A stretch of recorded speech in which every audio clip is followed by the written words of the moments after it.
Salut tout le monde! Aujourd'hui on se retrouve encore dans l'atelier de transformation pour vous expliquer comment on peut partir de rien et réussir à produire son propre vinaigre.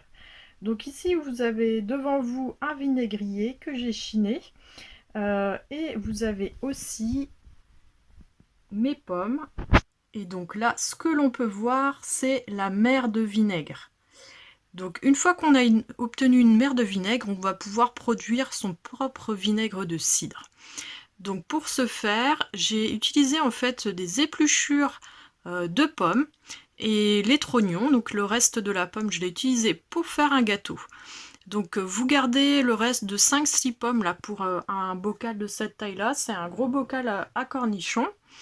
Vous y ajoutez donc une eau avec 2 cuillères à soupe de sucre, hein, c'est suffisant. Donc vous mélangez bien et vous recouvrez vos pelures de pommes. Ensuite, il suffit de mettre un petit tissu sur le dessus avec un élastique, donc parce que la préparation va respirer. Vous mettez ça dans le placard de la cuisine et c'est très bien. Alors je vous conseille de le faire en ce moment parce que les températures sont assez douces, enfin pour pas dire quand même assez chaudes, et ça va être beaucoup plus facile de le réussir. Donc une fois 3-4 semaines passées, vous obtenez cette substance sur le dessus. Donc on va l'enlever et on va regarder tout ça. Donc voici à quoi ressemble cette mer de vinaigre. Donc elle est assez fine mais c'est pas grave. Puisqu'en fait le jus obtenu ici donc, va être filtré. Et vous n'avez pas l'odeur, mais ça sent bien le vinaigre de cidre. Donc pour l'étape suivante, ce que je vais faire, c'est que je vais utiliser ce filtre-là pour garder en fait ce vinaigre qui va aider à démarrer dans le vinaigrier. Donc je filtre tout ça et je vous montre après comment faire.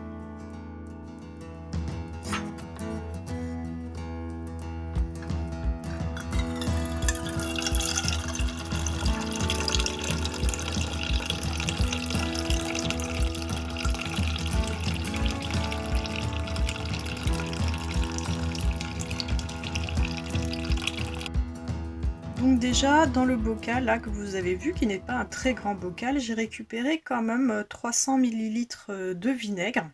Mais moi ce qui m'intéresse c'est vraiment de pouvoir très facilement en faire sans passer par l'étape épluchure de pommes. Donc ce qu'on va faire c'est qu'on va mettre tous les ingrédients dans le vinaigrier. Et donc on va rajouter pour commencer donc une bouteille de cidre. Alors je vous conseille un cidre vraiment fermier, un cidre brut. Celui-là est intéressant parce qu'il est quand même assez trouble, donc il faut éviter qu'il y ait toutes sortes de conservateurs, donc évitez les grandes marques de la distribution. Vous en trouverez certainement, enfin dans l'ouest de la France, en tout cas assez facilement en consommation locale. Donc je vais mettre tout ça, tous ces ingrédients-là dans le vinaigrier. Donc je vous montre quand même comment est fait un vinaigrier. Donc c'est parfois c'est de la poterie, hein, il peut être en grès. Donc il est entièrement émaillé à l'intérieur et à l'extérieur. Donc celui-là je l'ai chiné pour 7 €, donc ce qui était plutôt une bonne affaire. Donc vous avez un petit robinet qui vous sert à vous servir. Et ensuite ici, il est recouvert d'un petit capuchon qui va éviter aux insectes de proliférer dans votre vinaigre. Donc le vinaigre se conserve à température ambiante, donc vous le mettez plutôt dans la cuisine, c'est aussi bien.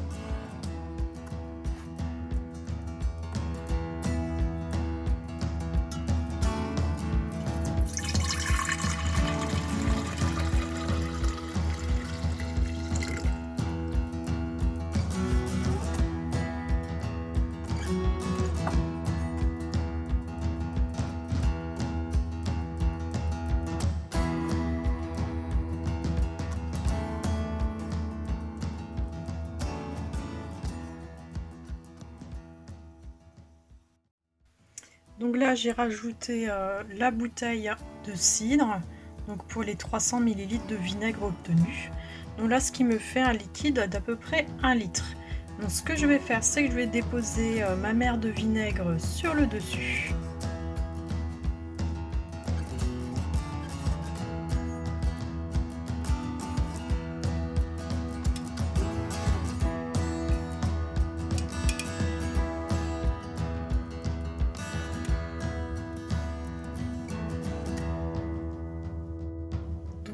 Je l'ai posée sur le dessus, vous voyez, elle va s'étendre au fur et à mesure.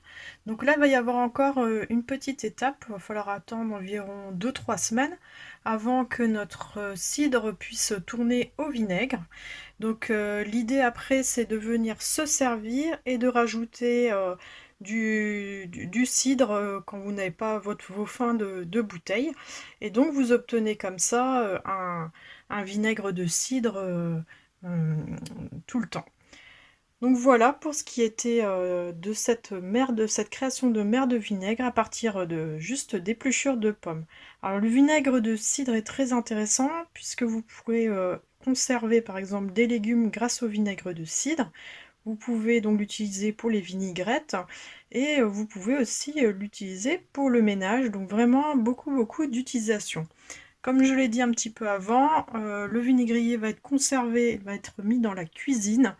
Ça, c'est important qu'il soit à température ambiante.